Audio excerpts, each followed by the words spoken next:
Welcome everyone to Jaydeck's Building a Smarter Hospital, Why Hospitals are Rapidly Adopting RFID-Enabled Medical Cabinets and Drug Cards webinar. My name is Justina Valencia and I'm part of the marketing group here at Jaydeck North America. On the line, we also have our presenter, Applications Engineer Tony Alberghini. Today's agenda will consist of a quick intro to Jaydeck and our presenter, information on what is a smart medical cabinet and drug cart, where they are being used, details on how these items are being used in the healthcare system, how they work, and the benefits of adopting them in hospitals. We'll conclude the webinar with a Q&A session after the presentation for those of you who have any questions about today's topic. We encourage you to type in any questions you may have into the Q&A window located at the top right-hand corner of your screen during the webinar so I can read your questions to Tony once he has finished his presentation. Please be sure you're typing your questions to the host, which is me, Justina Valencia. We'll do best to answer all of your questions. However, if time runs out, we will email you back the answers to your questions. So a little about Jaydeck and why we are an expert on this topic. Jaydeck, which is a business unit of Novanta, specializes in machine vision, RFID, barcode, printing, and computing products, providing both off-the-shelf and optimized product solutions for medical device manufacturers. We were the first to implement embedded machine vision solutions into medical devices such as clinical analyzers, surgical machines, assay readers, and more. Our expertise is in healthcare. In fact, about 90% of our business is with medical device manufacturers. So almost any scanner in the medical field today, there's a good chance it's a Jaydeck solution. We're the #1 leader of OEM imaging engines to glucose meters and portable analyzers, #1 market leader of OEM imaging to infusion systems, #1 supplier of OEM imaging engines to the healthcare market, and #1 scanner being used with patient monitors, ultrasounds, and infusion pumps. As for our presenter, Tony, he brings over 30 years of experience in technology engineering, leadership, and project management to Jaydeck, in addition to his 25 years of experience in semiconductor development. His education includes Brown University, where he received a degree in electrical engineering. At this time, I would just like to ask that everyone mute their lines so Tony can begin his presentation. Tony, take it away. Well, thank you, Justina, and welcome, everyone. I've been told by several folks in marketing that I would be perfect for this presentation because I have a face for radio. So not sure what they meant by that, but let's get started here. So first, a quick review of what we're going to the topics we're going to talk about today. And, you know, I'll give you some expectations as we get started here, just so that you know. We'll roughly cover about 20 slides today during the presentation. Take me somewhere in the order of 25 to 30 minutes or so. So we should have time left over at the end for questions. So, you know, I'm usually used to presenting in an interactive fashion. That way I can judge pace. But, you know, just make sure as I go along, if there are things I'm going too quickly for or things that I jump over, or even just don't explain enough, you know, make a note of it and bring it up in the Q&A, okay? So as we jump in, we'll do some real quick background on the basics of RFID technology, just to set a floor for us of common understanding. And then we'll jump right into the meat and we'll talk about smart medical carts and cabinets, you know, kind of what they are, how they work, where they're being used today, learn a little bit about how they're used to capture and share data, especially within the healthcare system. And we'll go over, you know, with a summary at the end of some of the benefits we've discussed. Okay. So jumping in with a little bit of the basics of RFID, and what I'm showing here is really kind of the 3 main building blocks to any RFID system. And we start out over on the left, we have both finished or housed reader, as well as a couple of reader modules. And I'm actually showing some from both the UHF as well as the HF RFID product family. So we'll jump into a little bit more detail on what that means in the next slide. In the middle, we have the reader antennas. So we we actually use the reader or reader modules to send an RF signal to propagate out the reader antenna, and that in turn will then wake up the tag. So it actually creates a field within the antenna in the IC tag, and it'll wake up the IC that is, or the integrated circuit that is inside the tag. And so that's how the communication goes back and forth. And HF and UHF use a little bit different communication mechanism, so we'll talk about that in a little bit as we go through. But really the basic building blocks is some sort of reader. Readers can usually drive multiple antennas, and then we can read many or one tags depending upon the application. Okay. Now if we do a little bit more deep dive on some of the technologies used. So as I said on the previous slide, we're talking about some similarities in that both types of tags really wake up or derive their energy from the RF signal coming from the reader antenna. So in this way, we call it a passive system because the tags themselves don't have any power. They get their power from the reader signal itself. So as we talk about some of the differences, you have HF and UHF. HF stands for high frequency, UHF ultra high frequency. And they're really talking about the bands of frequencies that the technologies work at. So HF, we call it near field. There's actually, kind of a subset of HF RFID called near field communications, or NFC. If you think about smartphone payments or credit card chip payments, those are more in the near field. And those are very close to maybe an inch or a few millimeters in read range between the reader antenna and the tag itself. For the most part, worldwide, those operate at the 13.56 megahertz range. And then as we get into the difference, besides the frequency, HF, the communication between the reader and the tag is a magnetic coupling. So the radiating signal from the HF antenna is going to be a magnetic field. And that, in turn, will wake up the tag through a process we call inductive coupling or magnetic coupling. So that's how the HF communication works. Good for short read range, good for kind of one-to-one communication. So the thing that you think of there is secure access, right, where you're talking one-to-one and you don't want to read potentially multiple tags at the same time. UHF has a frequency band that it operates in, up in the 860 to 960 megahertz range. UHF is a global standard, but different regions work within different bands within that main UHF band. So in the US, the UHF band is 902 to 928. It's actually a subset of the band you see there on the slide.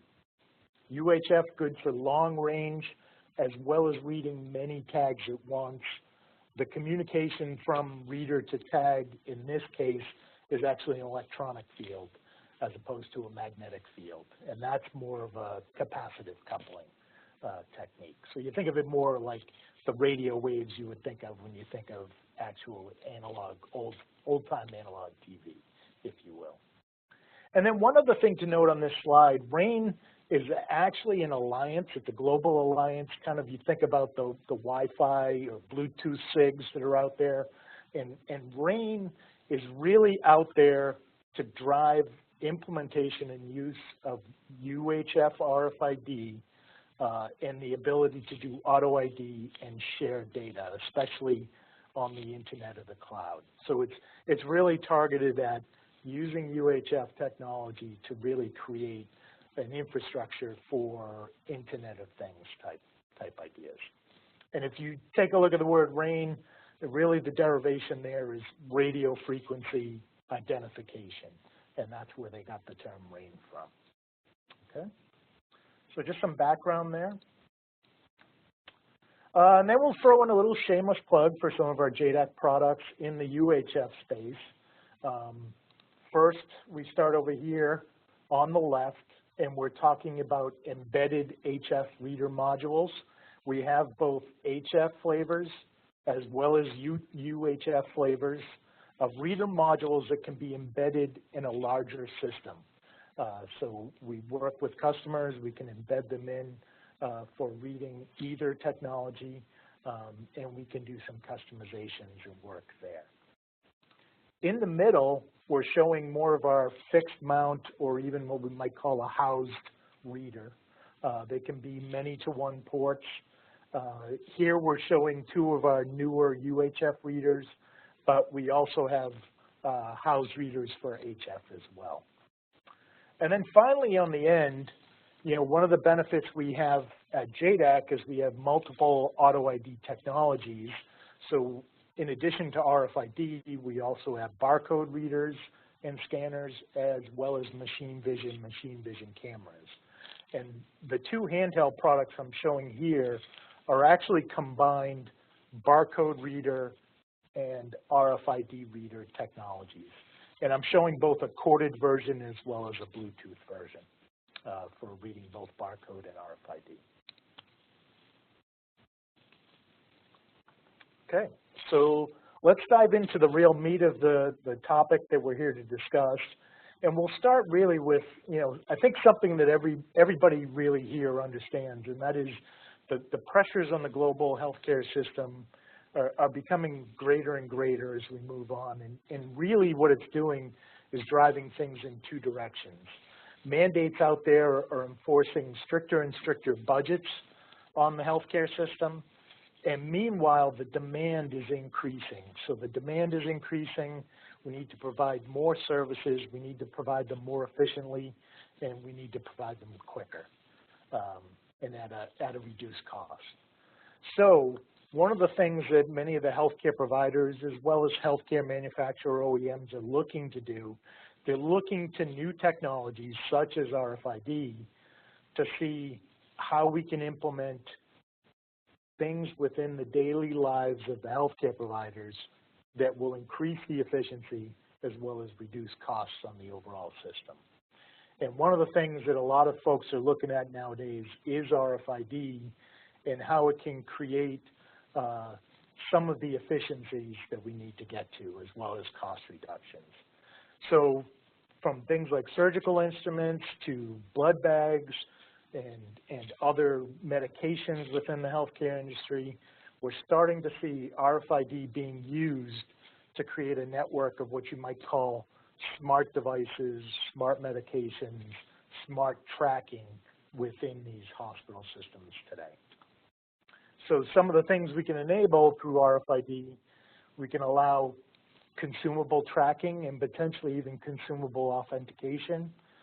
We can track patients as well as hospital staff, and we can also track inventory. And we'll dive into a lot of those topics as we move through the presentation.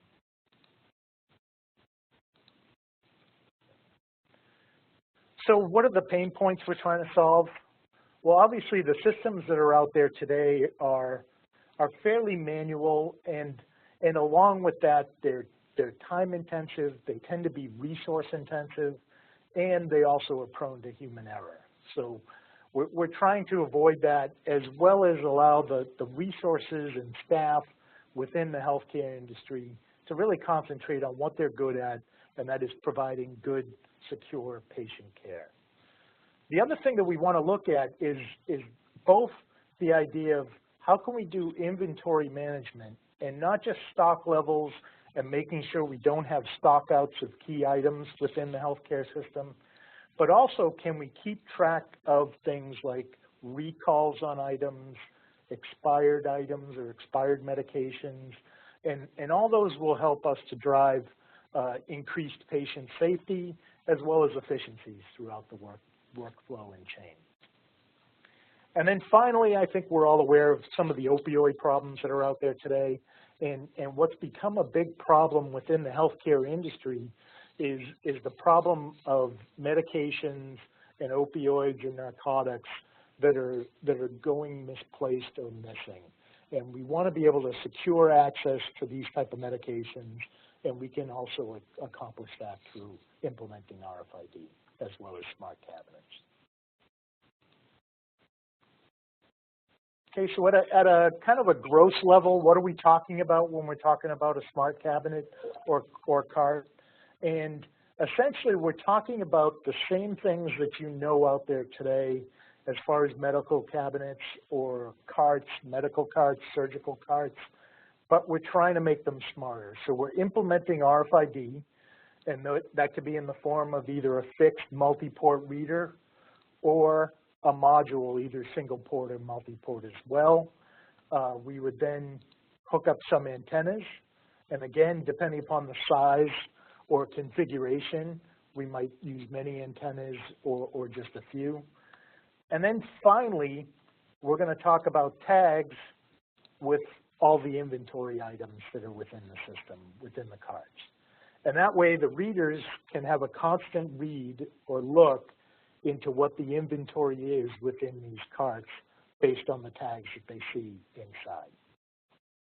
And the final piece to this really that really can start driving some efficiencies and some workflow efficiencies, we want to be able to take that data on the inventory within the carts or the cabinets and drive them out to some sort of inventory management system, right? So we can drive that either to local servers within the hospitals and healthcare providers or to some other mechanism out in the cloud. Okay. So at the end of the day, what are the benefits we're looking for here? Well, one thing you may not think of, optimized workflow. So as the need to get more efficient, more cost-effective comes along, we need to take these manually intensive things, inventory check-in, check-out, even something as simple as where are some of the critical items needed in, say, a surgical OR? Where are they? Are they available within the cart that we have going into the room, not having to go out and look for them? And we want to automate those functions. So hopefully automating this, automating both the tracking and the inventory will help us improve workflow.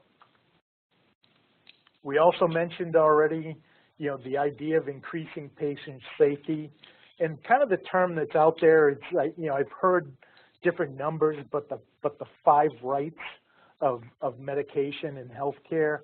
So you talk about making sure you have the right patient, right drug, right dose, right route and right time, and through the automation, we can increase our ability to make sure that we get to the right medication, right dose, right patient.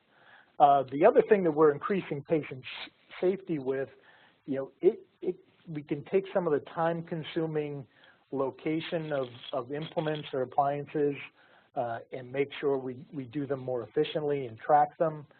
And finally, we also can do things like track out-of-date or recalled items that we wouldn't want to put into implementation.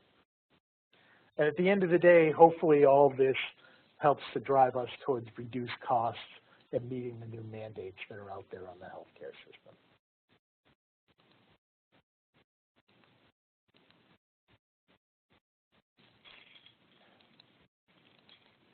Sorry about that, a little trouble with my clicker. All right, so what are they used for? Well, we'll talk about this in a little bit more detail later, but we've already kind of mentioned it. Overall inventory management. So within the healthcare system, how do we track and stock and make sure we don't run out on inventory? Also the idea of, can we do the consignment stock management? And I'll talk about that with an example a little bit later, but really, can we provide a system that allows implements or drug manufacturers to be able to remotely track inventory stock and inventory use within a healthcare provider or a healthcare system? Okay.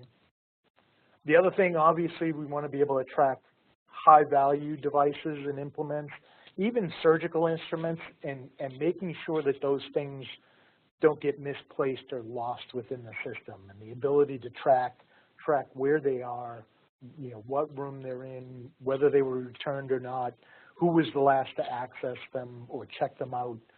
Those type of things allow us to track high value type items within the system. And finally, we've already talked about making sure we can secure, limit access to, and track the use of pharmaceuticals within the system to avoid problems that are already out there rampant within the healthcare system. So where are we seeing these adopted? I think you can really summarize it in pretty much anywhere within the healthcare provider, the healthcare system, where we can track high value or secure access items. And so you talk about things like operating rooms, emergency rooms, where things can get pretty hectic. So being able to track inventory and location becomes a big deal. Cath labs, patient floors, really pretty much anywhere we're starting to see these things being adopted.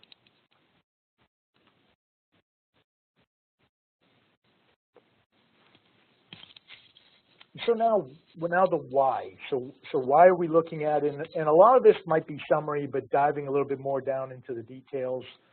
Obviously, we've touched on improved patient safety.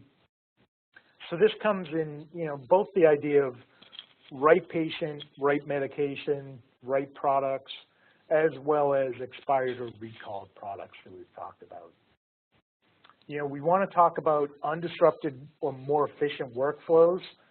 So we really want the healthcare providers and staff to concentrate on what they do best, and that is, good, safe healthcare provision. And we don't want them doing the manual tasks of inventory management and stock tracking and things like that. So take that off their plate, automate it with RFID, and create a more efficient workflow for them. And then some of the things that we can get to kind of as we look to the futures, you talk about optimized inventory management. You talk about things like the ability to not only track and do inventory management, but maybe start doing some things like data analytics and tracking, the burn rate of certain implements or certain medications, and when are ideal times to stock or restock, and really being able to take a look at those things so that you avoid having to do last-minute inventory fills or costly overnight orders of things that you're falling short on. The other thing that if we kind of jump down, you can also get looks at maybe even what is the workflow. So when are things being used? When are they being implemented? How is the staff potentially progressing through the day? And being able to track things like that, as well as demands on the inventory system, and look to further reduce costs on down the line and make further workflow improvements. And finally, we've kind of beat it to death, but the ability to do secure, limited access to drugs and medications and pharmaceuticals, as well as tracking of who's getting access and who is using.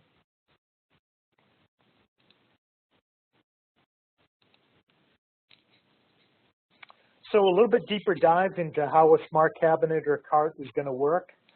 We talk about taking the cabinet you know and love today and equipping that with an RFID reader system. So we equip it with either a fixed or housed reader or even a reader module. The nice thing we look at, if you look at a big size cabinet, our IZAR 4-port UHF reader, ideal. The nice thing is all our readers, both fixed and reader modules in the UHF space, work off of the same software development kit and API. So if you want to start development with something like the IZAR, which gives you a lot of benefits and a quick ramp up to implementing, you can very readily on down the line move to one of our modules and save all the software and API development that you've done. The nice thing with starting with something like an IZAR or even our Sargus, which is our 2-port reader, there's a lot built into this besides just the RFID reading. The IZAR actually runs a full Linux operating system. It can drive displays. So it actually gives you a real quick ramp up to getting up and running and implementing a system or even prototyping a system and get you up and going quickly. Okay, so we implement a reader within the cabinet. We then make sure that inventory can come in and be tagged. We'll talk a little bit later about some of the considerations you need to think about there. We're even starting to see some of the pharmaceutical manufacturers, as well as device and implement manufacturers, potentially even pre-tagging items as they send them out. And that has some benefits, on down the line as they may want to remotely track inventory out in the field.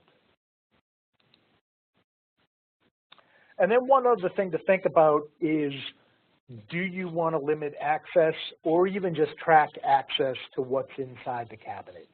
And so here, we might even shift gears from using a UHF technology, because we're reading multiple things within the inventory, to an HF technology, which is more familiar to things like secure ID badges of the staff within the hospital. So do you want to limit or maybe even issue a separate ID card that restricts access to only certain personnel to the cabinet? So that's one thing to think about as well. And then if you take this all up to the next level, so we've kind of hinted at the idea of a consigned inventory. Well, this is really a depiction of what we mean by that. So if you start over here on the left and you look at a medical device manufacturer, and they've made a decision that they want to not only remotely track, but potentially provide their implements, surgical implants, on a consignment to the healthcare provider, they can actually equip that healthcare provider with a smart cabinet or cart used for tracking inventory of their devices. And what's really nice about this, if you think about it from a medical device manufacturer perspective, when they're providing consigned inventory, they're providing it on a pay-per-use basis.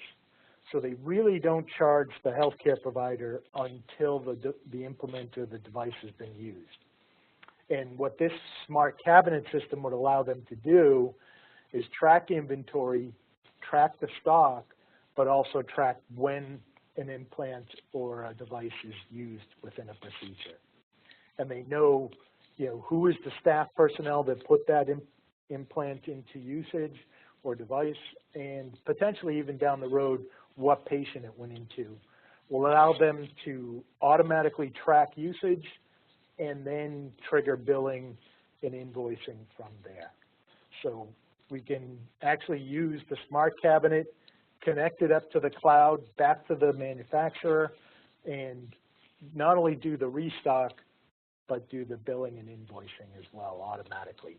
And that way the healthcare provider really doesn't have to worry about anything but utilizing and putting into use the implants or medical devices. And then really just one other quick shameless plug here. Both our IZAR as well as our Sargus housed readers actually have an optional utility called Rainstream. And what Rainstream, in a nutshell, does is it quickly gives you a utility that will automatically give you output from our readers to a number of different internet protocols, both local server-based as well as cloud-based. So we actually give you the option of getting up and running quickly with Rainstream as a utility on these readers.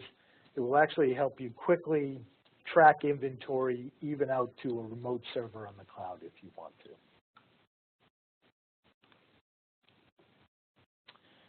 So diving a little bit deeper, you've decided you want to go out and potentially design or build one of these cabinets, smart cabinets.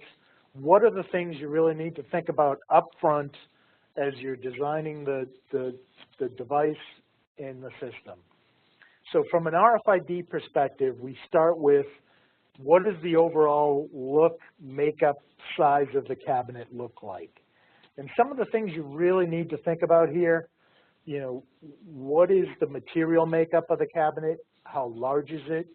Potentially even how many shelves, because if you can think about a metal shelf or others, they essentially are dividers for inventory, but they also can be dividers when it comes to RF signals. So, things like metal or liquids potentially block the RF signals. They can also reflect in some cases. So you really need to think about these overall size, kind of what some of the materials are, what the properties are within the cabinet, and that'll help you drive, what size module or reader I need, maybe how many antennas I need that to be able to drive, how many ports on the reader, and even potentially what is the power level I need to be able to output to the reader antennas. Next, you really want to look at what are the items that go inside this cabinet or cart. What are the items to be tagged and tracked? And you need to think about it in multiple dimensions.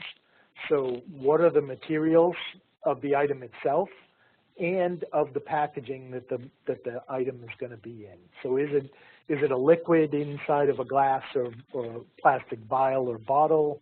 Is it some other consumable that's in a cardboard box or a metal box?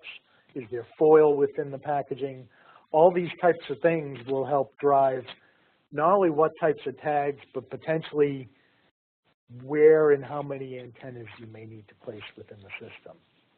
The other thing to think about in the items, and you can kind of see some of this below, will there be kind of a fixed, very organized arrangement of the items within the cabinet so that you will always know an orientation of the item and a tag placement and maybe where that tag will be oriented? Or is it more of a random placement? Do you have to worry about items potentially being blocked on top of one another and blocking RF signals from one item to another? So those will also help you drive antenna placement as well as types of tags. And there are all kinds of different tags as well as specialty tags out there to consider. There are tags that are made specifically to work on metal. There are other tags that, although they're not meant to be mounted directly to metal, are made with a separator in mind so that the tag itself or the antenna really doesn't come in contact with the metal or even potentially the liquid. So all those things you need to keep in mind. The nice thing about working with a company like Jaydeck, we really like to be consultative when we work with our customers. So, if you need help with tag selection, antenna selection, or placement, we're more than willing to be out there and help you with that and go through things with you. And then the final thing to think about really is workflow of the cabinet. So how is the cabinet going to be accessed? Do you want to restrict access? How do you want to do that? Do you want to have an external reader on the cabinet? Is it more beneficial if that external reader is a handheld device, maybe corded or cordless, or maybe you can build in, a short-range HF reader into the cabinet. And here you also get into inventory within the cabinet. You're talking about inventory in many devices. You may want to look to UHF. It works better reading many, many tags at once. On the external side, since you're trying to limit access, you may want more of the HF because you don't want to read multiple badges and allow access to someone who shouldn't have it. Okay. So kind of a quick summary here. What are the benefits? Hopefully this looks pretty familiar to you guys as we've gone through. We obviously know through the use of RFID and smart cabinets, we're really trying to get rid of manual tracking, manual inventory management, get rid of the human error that can potentially come into the situation, and make this all more cost efficient, more resource efficient. So take some of this off the plate of the hospital and healthcare staff. We're also hoping to increase patient safety and efficiencies. So we're hoping automatic inventory management helps us avoid stockouts. It potentially helps us to avoid costly last-minute reorders, as well as making sure we don't put into use or restock on items that either have passed their expiration date or potentially even have been recalled. And finally, we're trying to implement something that helps us avoid, the theft misplacement, misuse of some of the drugs and other things that are within these medical cabinets.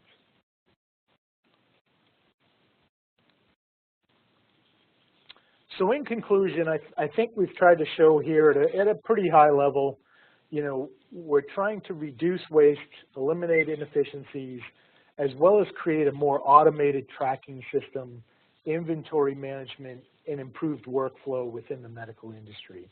And at the end of the day, hopefully this shows you how implementing RFID technologies within these systems can help increase the efficiency, the quality, the safety, and try to help you reduce costs within the system itself. And with that, I'd like to turn it back over to Justina, and open it up for questions. Thanks, Tony. Can you hear me? Yes, I can. Okay. One question that came in is, what is the number of antennas you need? So this is a good question, and this really comes down to, you know, scoping out both the size as well as the makeup of the cabinet. And you know, I had an old term in previous life called it's always design dependent, and I hate falling back on that, but it truly is, and you really need to look at both size, makeup, materials within the cabinet. One rule of thumb you can always think of: start with more antennas than you think you need, because you can always back off, and we can help you to do some analysis as far as, you know, how many tags are each antenna reading? You know, are you getting overlap of tags from multiple antennas? Are you reading the majority of your tags with just a couple of the antennas? We can really help you with both antenna selection, antenna placement, as well as overall system design. Very nice. Another person wrote, will these slides be made available? Yes, they will. Actually, a recording of this webinar will be emailed within the next week to you. If you need the slides, the PowerPoint presentation, if you just want to email us, me, the host, I can get those over to you. Tony, another question for you is, what considerations would we need to take into account for mobile cabinets or carts? So that's actually an interesting question there. I would think the biggest thing, and I assume we're talking mobile carts, we're talking something that's moving around the hospital. So really, the first thing that comes to mind is, you know, how do you provide power to the readers and the reader modules? The nice thing, like we talked about, mostly we're talking about passive tags, so that the tags themselves don't require batteries, but we will have to determine how we can best provide power to something like a mobile cart, so we can provide power to the reader itself. Many of our readers are built for applications that can be mobile or even out in the field, so they can run off of different types of power. We even have readers that can run off of power over Ethernet, as well as other types of battery-based systems. So I think the biggest thing there is really how you provide power to the reader. Okay, another question is regarding your point about interference. By the antenna can you limit the read range? Did I read that right?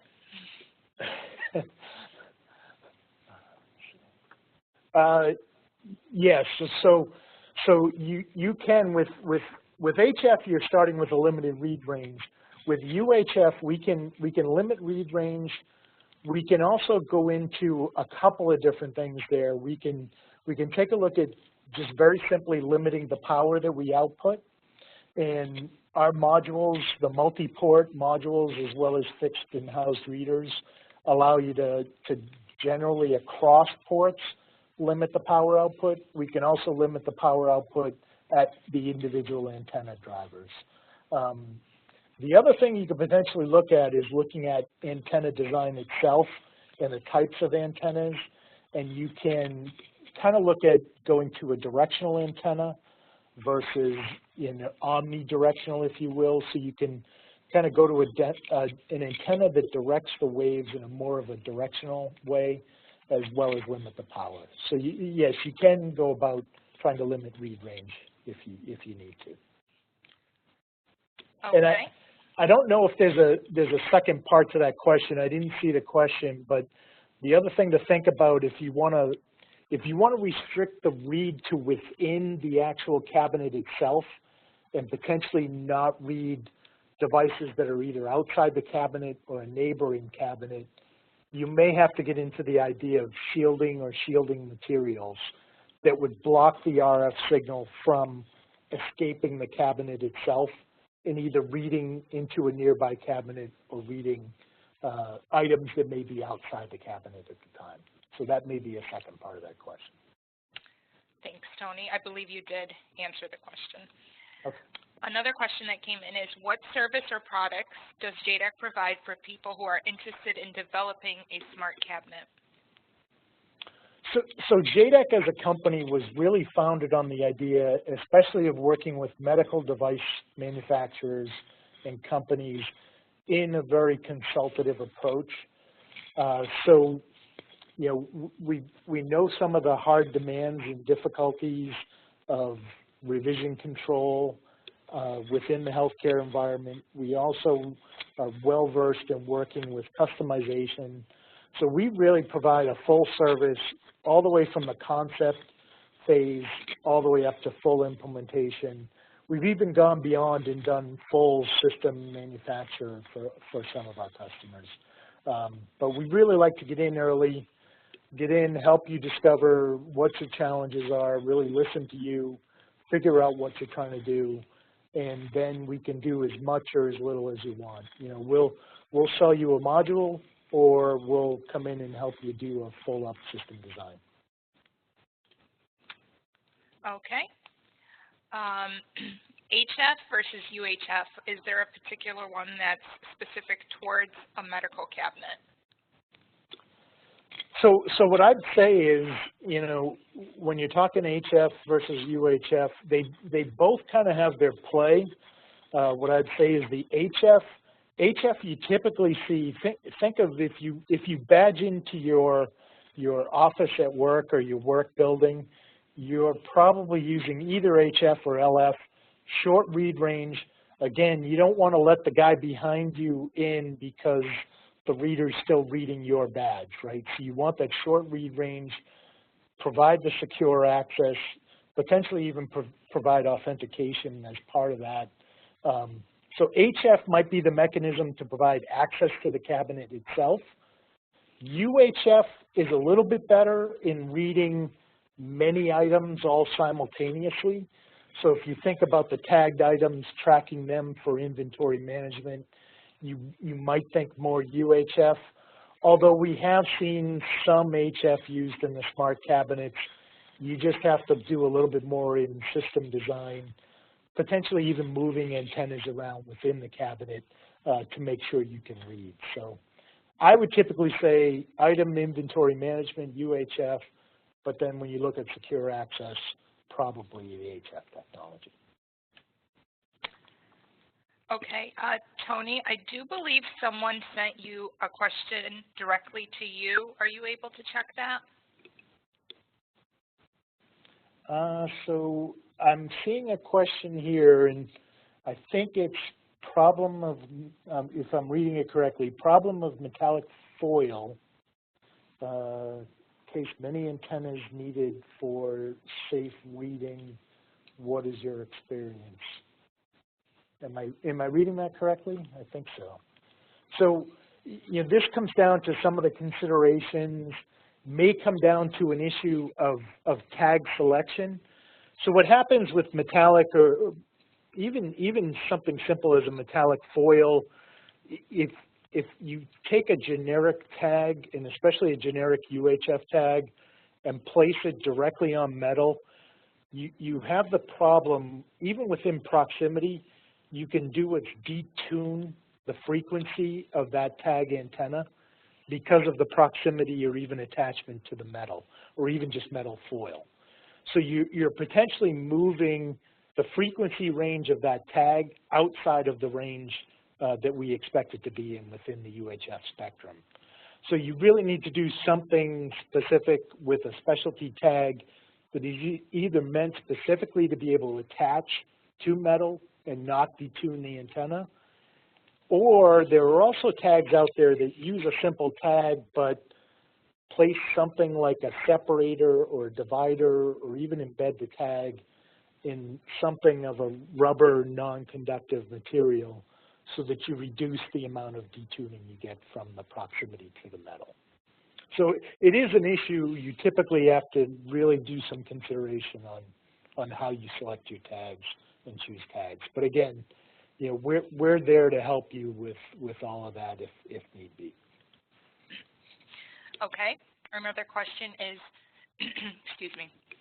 In designing systems, do you handle meds on carts or in cabinets by reading them all and seeing what has left, or by noting what moves past an antenna? Good question. So, you know, that comes down to the workflow consideration, and what you really want to think about. We can do either one. So there's the concept, especially within UHF, of items passing through a portal. So we can potentially set up at the opening of the cabinet, you know, a portal of a couple of antennas so that as items pass out or in, it's tracked as passing out or in. And by using multiple antennas, you can usually track the directionality. So you can do it that way if you really want to automate. We also can help with software applications and utilities that simply keep a running inventory and track what's been removed.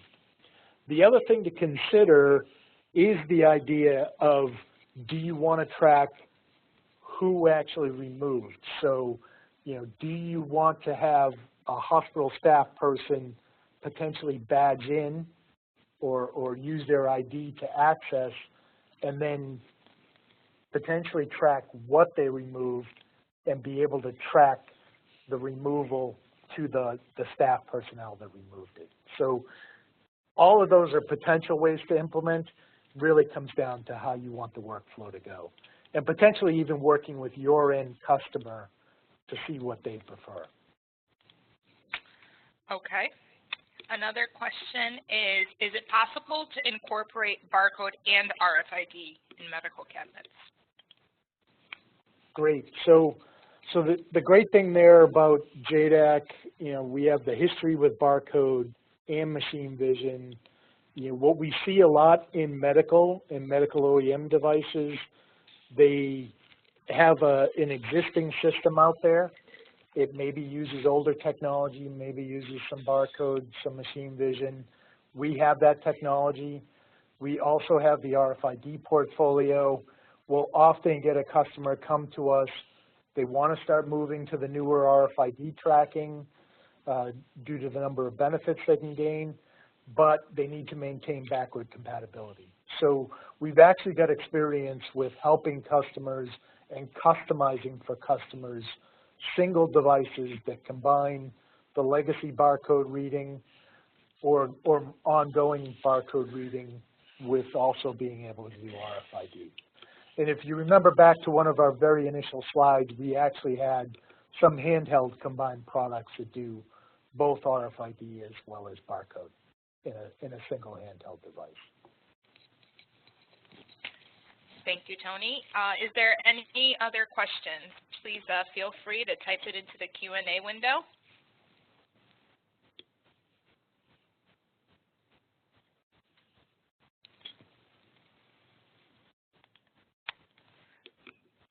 Okay, I believe that concludes our questions for the webinar. At this time, I'd like to thank all of our attendees for joining the webinar today, and a special thanks to our presenter, Tony, for his time and presentation. A recording of this session will be emailed to those who registered for the event within the next week. In addition, I would just like to add that in alignment with GDPR for our European audience, unfortunately, we will be unable to forward a copy of the recording to you unless we have your express written permission on file. To provide your permission, you can email us at opt-in@jaydeck.com indicating we have your permission to send you marketing information. Otherwise, you may also check our website under the resource section, then go to webinars in about a week to download a copy of this webinar. Actually, we just received another question, Tony, so if you don't mind, can I just go ahead and ask? Sure. I believe we have some time. Sure. I'm actually finishing the first part of a hospital RFID project. This is why the details are important for me. Oh, and he basically mentioned that, is it better if medicines are stored in small plastic boxes in a smart cabinet? Could that be a solution? Yes, it can be. But I will say that you still do have to keep in mind potentially what is inside. So, just simply having the outside container being, more RF friendly, if you will. If the inside contents still have the possibility to block the signals, that's when you have to start thinking about how will they be arranged, and will, the arrangement as well as the side-by-side nature of the packaging potentially still block signals moving from one item to the next. So, if you have a bunch of vials of liquid, say, which blocks the signal, and they're arranged, kind of in rows, even though you're putting them in packaging, the potential is there to still block the signals. So you really have to think about where you tag so that the RF signals can see all the tags for all the items within. And again, that's something we can help you think about and design as we go through. Sometimes you think about if you are dealing with liquids, you don't want to tag the side because the signals will get blocked going from one vial to another of liquid.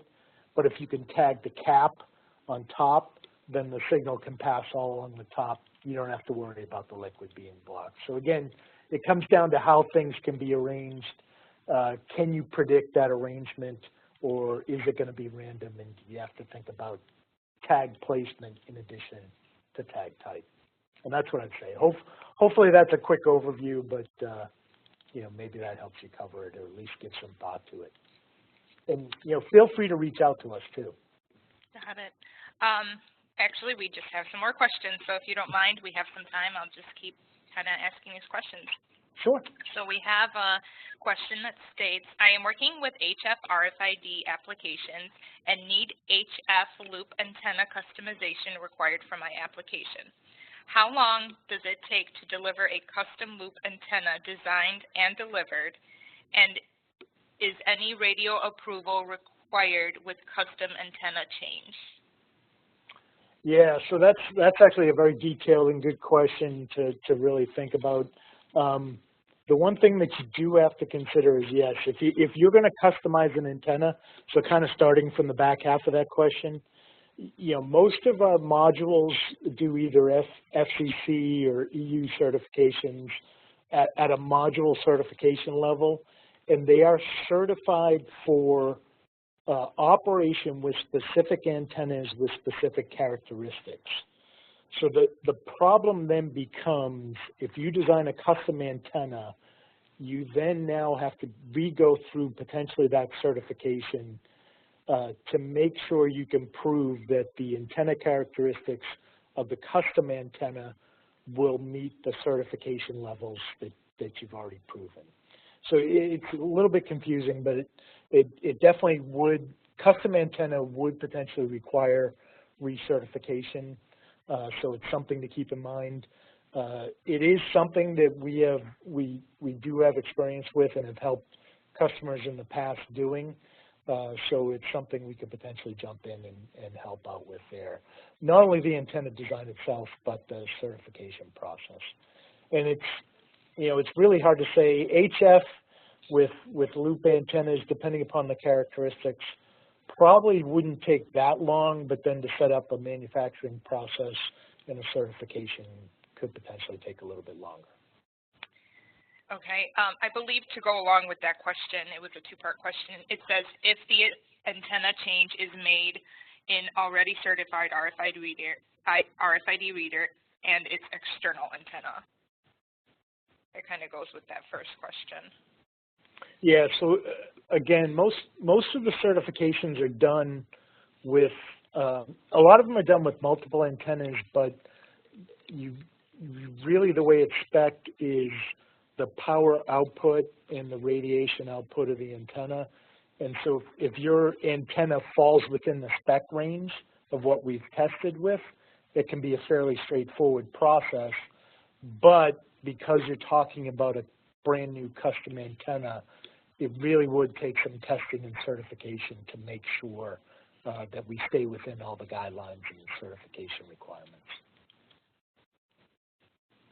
Okay, are there any other questions?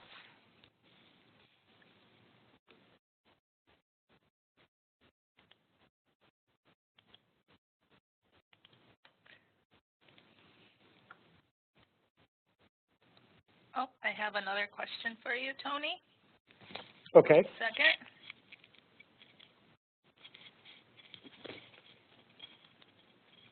Oh, it really wasn't a question. It was more of a comment to the answer to your question, so I think we're okay. Okay. So I believe that concludes our questioning.